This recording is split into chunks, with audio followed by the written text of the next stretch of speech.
Hi, this is Scott. I really appreciate our sponsors because they make the show possible. Today's show is sponsored by Developer Express. Become a UI superhero with Dev Express controls and libraries. Deliver elegant .NET solutions that address customer needs today. By leveraging your existing knowledge, you can build next-generation touch-enabled solutions for tomorrow. You can download your free 30-day trial at dx.hanselminutes.com. That's dx.hanselminutes.com. One more thing. Let me tell you about a new sponsor, Raygun. If you're wanting to detect and diagnose errors and crashes in your software, even find problems that you didn't know existed to improve your software, then Raygun might be perfect for you. You add a few lines of code to your application, and in minutes you'll get real-time error reports with all the information that you need to fix bugs fast. You can even hook it up to your team chat, bug tracking, development workflow tools. Raygun covers all major web and mobile programming languages, including .NET, the full Xamarin Stack, JavaScript, and many more. Go check out Raygun today at raygun.io. I use this myself on my little startup, and I really, really recommend this product. It is a great, great product. Check it out, Raygun at raygun.io.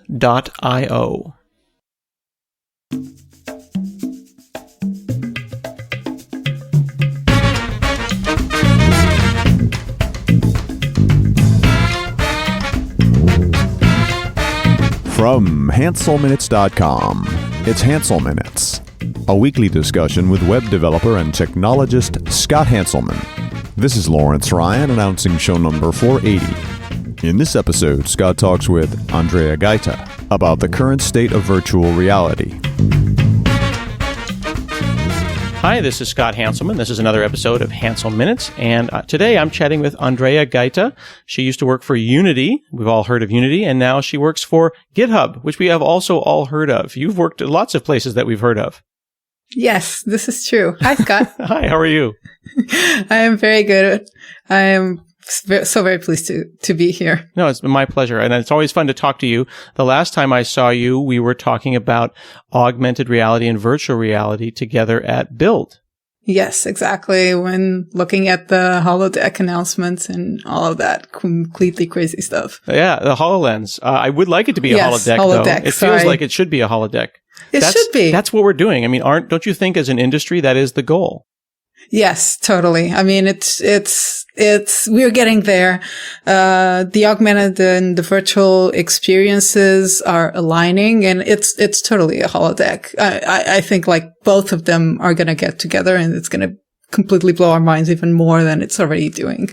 Do you think that augmented reality and virtual reality is going to be, and this is a cliche, the next iPad? Yes, for the next generation. I mean, we are in the transition. The generation that's coming now the iPad is their thing, right? Mm-hmm. The next generation is going to have the augmented reality and virtual reality as a normal thing, right? They're going to be the content builders. As we are the content builders for the current generation that's using things, mm-hmm. right? They're going to be the content builders for the next generation. So it's going to progress from there in a world-changing view of things. It makes me wonder if the Second Life people, who I still look on as being a little bit weird, were ahead of their time. Oh, yeah, totally. I mean, even at the same time that they were launching, I remember there was a company doing a thing called Black Soon, with mm-hmm. 2 X's, which was also like virtual reality world with shopping malls and everything that was directly, like the title Black Sun is the building in Snow Crash, mm-hmm. where all the hackers get together, right?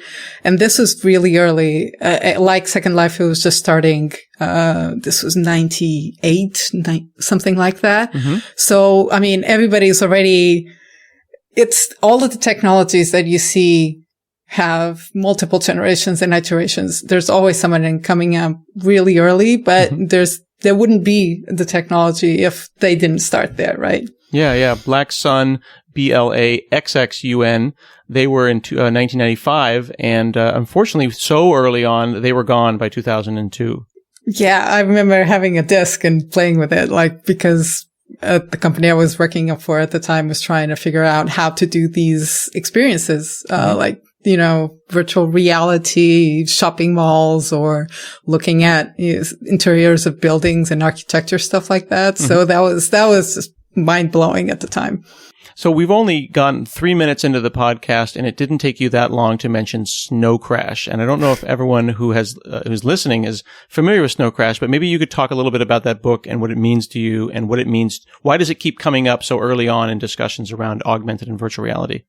So I think it's because it is so real and accurate to the experience of how you build something completely new. Not only because it was describing a virtual reality, but describing the lives of people inside the virtual reality, why people used it, right? People logged in just to meet with friends or to show off or to do business. And it was just a normal experience. So the book already shows the virtual reality in a generation that's using it not as a gimmick, but already as something that is a part of life, basically. And that is where you throw a light into a completely different universe that doesn't exist. And this is at a time where, like, computers, internet, so barely young or not even there, right? And just to put that light in a world where you can just shift. It's not even in construction. It's already there. It's gone through all of the iterations that we're still going through. And at that time, it was completely crazy. And it's a vision, right? But those visions are the ones that actually give you a goal.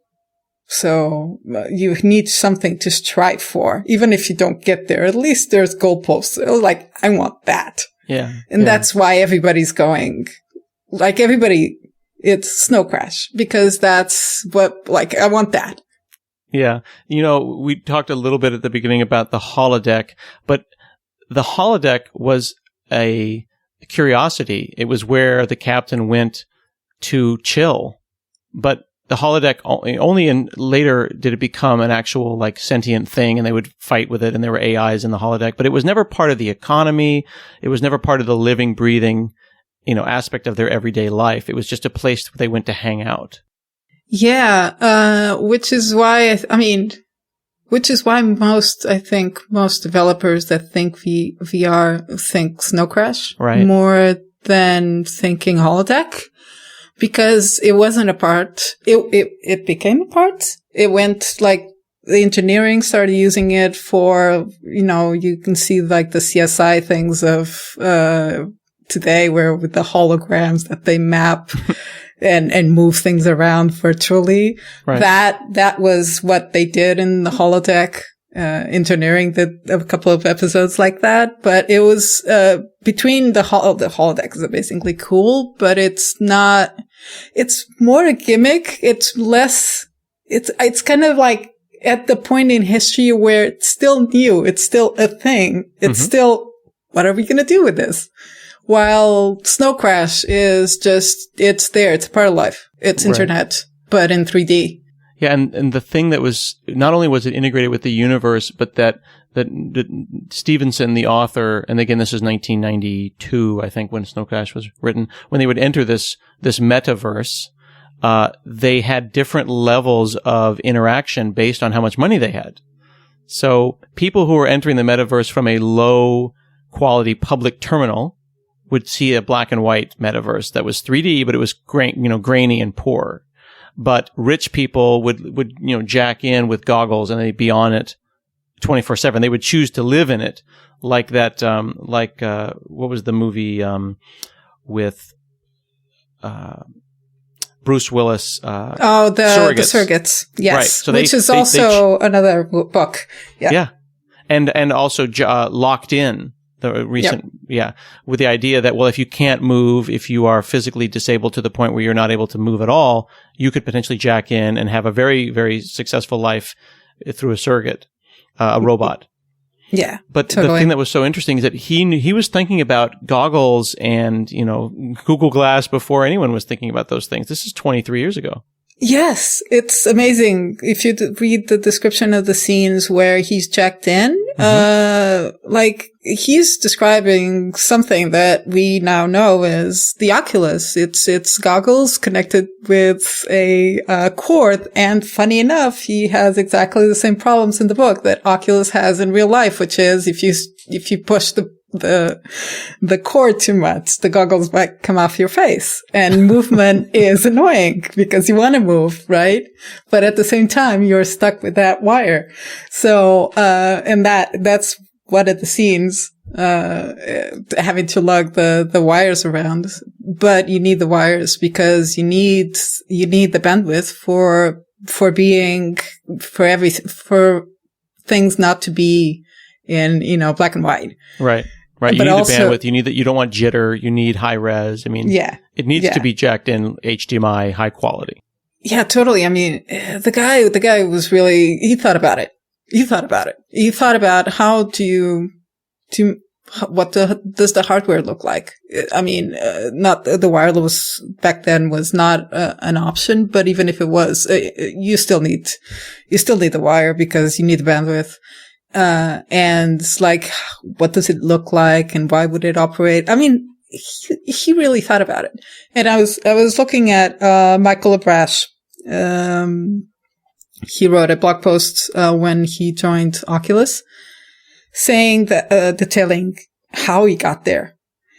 And it was Snow Crash and Ready Player One, which is another book, that gives you the same vision, but now we know how the hardware looks like, so let's push it a bit more in terms of, getting full checked in, the whole bodysuit and like everything, and how kids would grow up in an environment like this.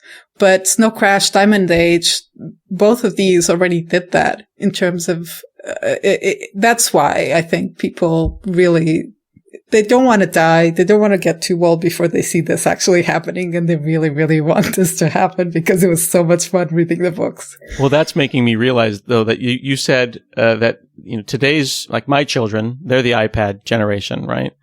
Am I going to be just an old guy that's like jacked into the net? Are we going to go to where the old people are and they're all just going to be jacked in, running around like young people? Like that episode of The Simpsons, or no, Futurama. Where the old people are in the heaven of virtual reality, all put away. So. Well, let's talk about the details of the Oculus and things like it. When you put this on, and I've used the Dev Kit 1, is that the term? Yeah, the DK1. Okay. Yeah. And it was about 480p. It was interlaced. It had a screen door effect. I was distinctly aware that this was on my head. But if I forced myself to forget about the resolution, the thing that is so striking about the Oculus isn't whether it's high res or not, I think. It's the naturalness of the movement of the head. There's a smoothness to it and a lack of jitter and immediacy to it that you don't see anywhere else. Yeah, it's, so the DK1, totally remember the first time I put it on. It took me, because I put it on without glasses and I wear glasses, but I don't like having stuff, like the 3D goggles in the movies or the Oculus stuffed on top of my glasses. And I don't see that badly, so I can deal with it. When I put it on the first time, I didn't see the screen door effect immediately because of that. What really hit me was the space. The feeling that you are no longer in the same space. That there's other space, right? And if you stretch your hands, you're not going to hit walls, even though you're standing right next to a wall. But your brain immediately says, yes, I have teleported into something else. I totally accept this as true. And it's not, right? But the brain immediately goes, oh yeah, totally. Let's go with this. I'm in Spain. I'm walking around in Italy, that's exactly, you do the Italian demo, right? That was the walking around in the Italian villa. I did. The first one actually was a demo where you're sitting down and being judged. And you don't actually move around. You're always sitting down. The only thing you can do is look around the room. Oh, and the room is very dark. And there's 3 judges on a panel in front of you saying things that you don't really okay. Charlie Brown. And then you're looking around, it's dark, and you can see like eyes peeking behind curtains, and it's kind of really weird. And then suddenly they judge you. A trapdoor opens under your seat, and you fall. And you're falling through a tube, and then suddenly you're free falling, I don't know how many kilometers to above the ground, and you see the ground, and you are falling, and you are like, you don't even need the wind to realize that you are falling. The entire thing your brain just goes, yep, I'm falling. And it's... Do you grab your seat?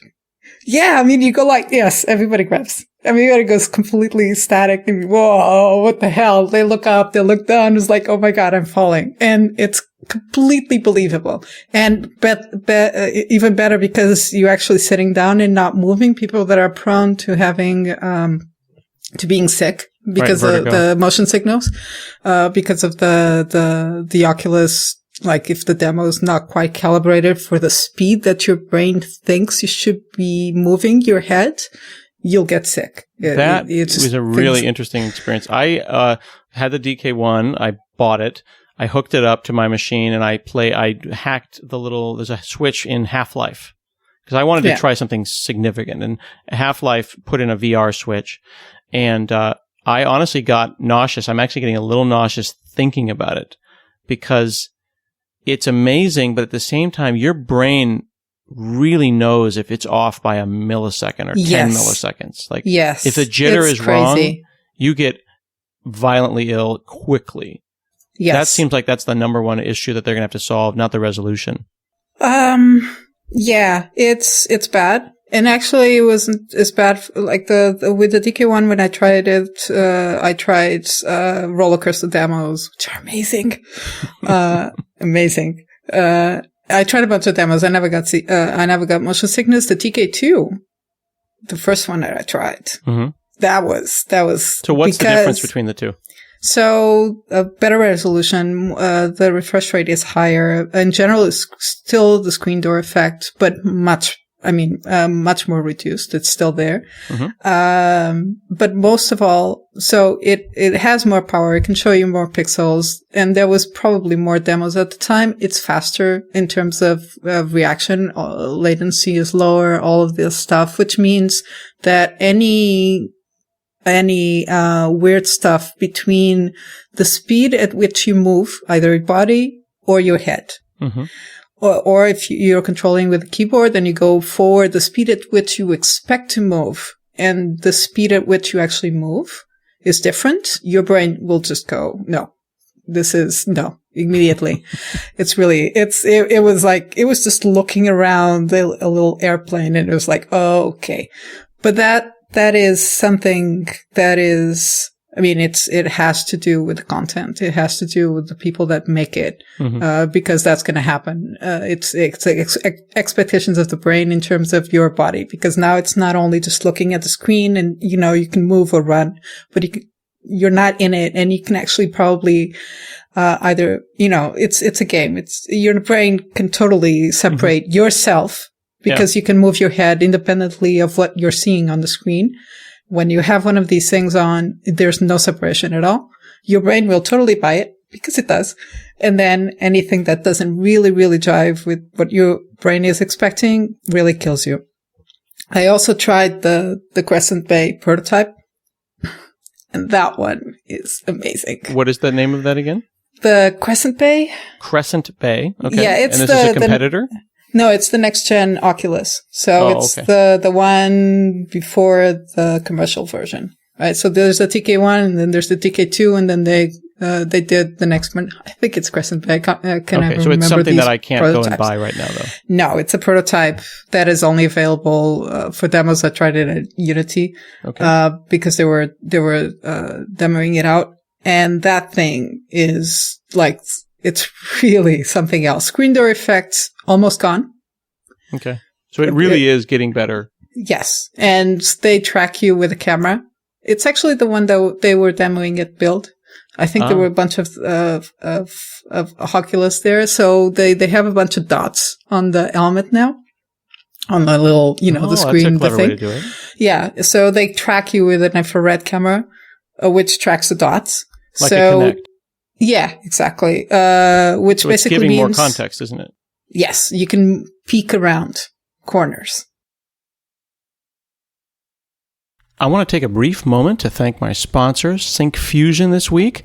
The first and only complete Hadoop distribution designed for Windows is now available from Syncfusion. You can literally deploy a production-ready big data cluster in minutes. This revolutionary big data platform will not only change the way that you approach big data, but it is 100% free for everyone, with free commercial support for Syncfusion Plus members. Learn more at syncfusion.com/bigdata. So I understand that with the gyros inside of an Oculus, I can turn my head left and right, but if I move my head laterally, yeah, how does it know that? Well, if a webcam is in front of you, it can know that. So that would make everything more stable, I would think. Exactly. So, and gives you way more degrees of freedom. So, for the DK2, you can already detect, upward motion, left, right, up, down, because the sensors can let you track that, but you can't track if you're leaning forward. You can track this as long as you have an actual camera that can check. The DK2 comes with a small camera, that gets connected to the Oculus, so you can actually detect if you're leaning forward. What they did was give you even more degrees of freedom, so you can look under things and you can look around things. And it tracks the whole movement of the head. So you can track neck movements because of that, even if you're not moving at all. And then they have obviously a demo with the dinosaur that goes over you and you can just look under it. And you can hide in grass.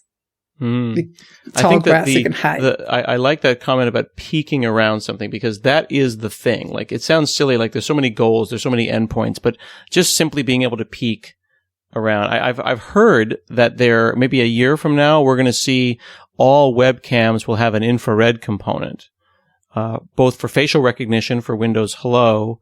But like, I just bought a new webcam. So the webcam that you and I are chatting with right now is a Logitech 930. And yes, I had thought webcams were a solved problem. Like, I'm like, oh, okay. And I haven't even thought about webcams in 2 or 3 years. I had a Logitech 910. It's a perfectly good webcam. But I just got this 930. It's got onboard H.264 encoding. So my machine doesn't have to do any of the work. The next one, the ones that will work with this Windows Hello, I understand will need IR. So that they can track your face. So it's almost like we're starting to get where a tiny little Kinect is going to be available as an off-the-shelf consumer webcam. Yeah. And that will make augmented reality that much easier. Yes, I'm sitting right now. I'm looking at a 930 because I already have one that they're amazing. It's the best freaking camera. Yes. Yes, it is. It's ridiculously wide view, and everything always looks good. It's awesome. And right next to it is the IR camera from the Oculus. It's just sitting right next to it. So I already have something like that. Great minds think alike. I do want to point out that there's a difference, though, between moving physically in virtual reality and seated. People are saying that the movement thing might take a while to figure out, but sitting in a scenario like this one with Elite Dangerous, the space adventure game, people are saying that that's the killer thing. Like, okay, maybe I can't stand up, but at least I can look around a cockpit of a spaceship. Yes, Elite is amazing. I have Elite with the DK2 and a joystick with a throttle stick. Oh, like a huge right. metal. Let me see it. Like, this is like a proper. Like, it came out of a F-16 type. Oh wow, that is legit. Okay, so she's got a complete, full-on metal. It looks like it's quite heavy. Yes, and this is only half of it because the throttle, it's the other half. It's like double throttle with switches. And do you see your hands in the game? You see your hands, but they're not real. They're not getting tracked. Even though the DK2 can track them, but they support DK1 as well, and they don't track that. What they do is really, really clever. So, there was another game, I can't remember the name, that came before this that also had support for the Oculus. And an amazing thing when you're in a cockpit is being able to look around you 360 degrees. And actually, when you're playing Wing Commander when I was a kid, or whatever people are playing now with simulators, you really, really want to like the guy's just flown off your screen and you want to look at him, right? Mm-hmm. And you can actually do this. You can move your head and just go, whoa, that guy just flew off and let me turn around. And with Elite, not only can you do that, but all of the UI, all of the HUD of the cockpit is accessible when you look at it. So if you want to access, push a button? No, you just look at it. Yeah, well, yes, and then you can control it with the keyboard or with the joystick if you have enough sticks, which I do because it has a ton of sticks. But basically, you have your hands on the joystick and you look on your left side for the communications HUD, and you will activate because you're looking at it with the Oculus, right? So and then you can like Tony Stark style. Yes, exactly. All of the HUD is like that. So for people who are not seeing you, I just want to point out that Andreia is absolutely beaming right now, and I think that's what makes people like about augmented reality, don't they? Yeah, I mean, it gets tiring after a while. You can't play mentally with it. Or physically and mentally. It's kind of like after a while you get tired. But we're talking about technology, an Oculus that's still in a prototype phase, developer edition. It's not even a consumer version. And already spending hours playing, or like landing and flying.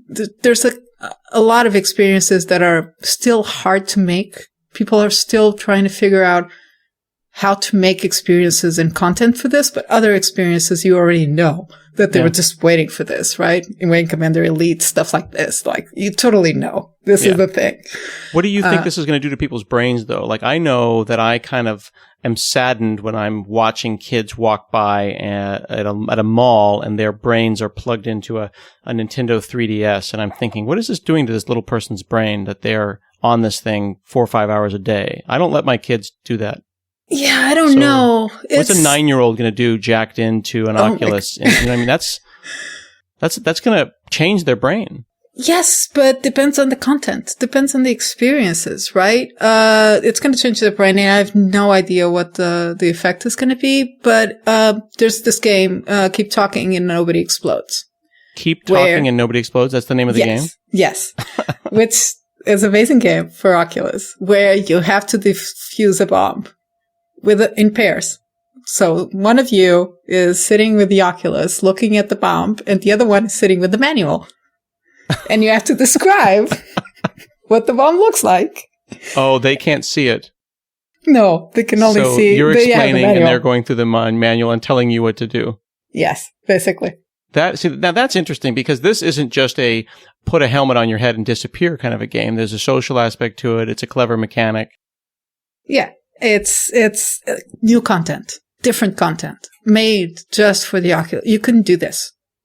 This is completely new. It's an experience that you could never do with any other medium, right? Because you're acting as if you're separate. You're away somewhere, and they're explaining over the phone to you. Exactly. How to cut the red wire. Yes, cut the red wire and diffuse. Like there's two people pairing up, and they've done a bunch of tests with couples, which is funny because you know, yes, you're absolutely right. I'm thinking about like my wife and I, we're going to die.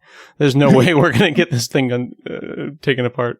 Exactly. It's pretty much like that, but it's amazing. This is the thing, like, it's gonna ruin brains, yes, like phones ruin brains and iPads, everything changes your brain. I can't even imagine. I mean, people are gonna be different, right? Mm-hmm.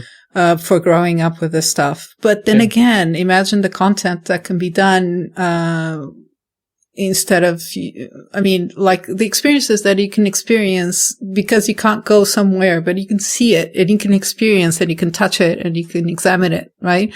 So, in that sense, the content that can be done is amazing. And I mean, it's like, there was another game, not directly, with the Oculus, but with, smart sensors where, you would have a book. And you were playing a game and you're like a Harry Potter kind of magic thing. And every time you have to cast a spell or do anything, you have to open the right page of the book. It's a physical book, and touch the right combination of signs to launch the spell to do your thing. right? And the book is wired up with a bunch of sensors and electric paint and everything. So to detect touches and to detect all of this stuff and send it directly to the game. So now you're playing a game and interacting with physical objects. Now imagine that type of interaction with the Oculus. Right? So there's all kinds of content that we can't imagine, which is why I say that the people that are growing up with this stuff, the next generation the people that are seeing this in a consumer way, they're going to start seeing the world differently. Yes. But they're going to start producing content that we can never think about because we are bound by our current experiences. Yeah. Which is why, One of the games that's been blowing my mind lately is Life is Strange. Have you played that? Life is Strange. No, not yet. It's kind of like Walking Dead or Game of Thrones. It's one of those it feels a little bit like a Telltale Games game, but basically it's a simulation of being in high school, and you are a teenage girl, and there's all this angst and everything. And then, I don't know, 15 or 20 minutes into the game, very short amount, I'm not giving any spoilers away, she discovers that she can turn back time, which I think is what every teenage girl or teenage boy would want to do, which is like, oh, I just said something dumb in class. Let's back up and let's do that over again. Yep. And then it becomes a big conspiracy, and she discovers a huge conspiracy theory and then spends multiple, it's an episodic game. Oh, wow. I need to play this. And she has to uncover this. And you should try this. I'd love to talk to you about it sometime. It feels like, the Walking Dead or Game of Thrones types of games. It's kind of 3D. It also happens to be in Oregon, which is cool because I'm in Oregon. But if you could play as a, teenage girl or someone that, I am not a teenage girl, someone that you are not, you know what I mean? If you could play Mass Effect as an alien, you know what I mean? And be not just first person, but be that alien. Look in the mirror and see that you're a lizard. That now we're talking.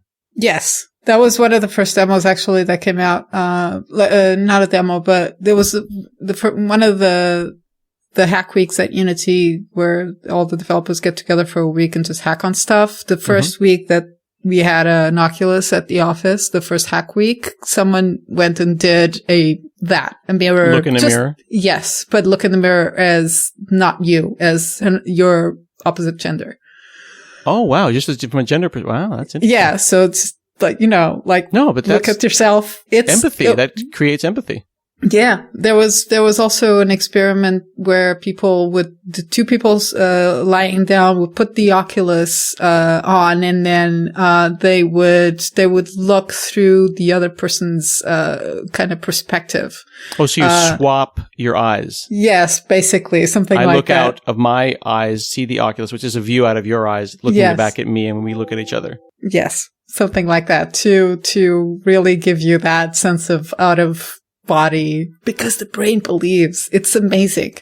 For all of the stuff that, your wired patterns and all of this that you're wired to identify, it's amazing how in half a second you put on that thing. If the environment is well done, it's not even have to be well done because the DK1 didn't have that much going for it, but it still gave you that. As soon as you step into it, you can't even do anything. It's just looking around, and it's kind of like in there. So let me, as we wrap up here, let me put you on the spot.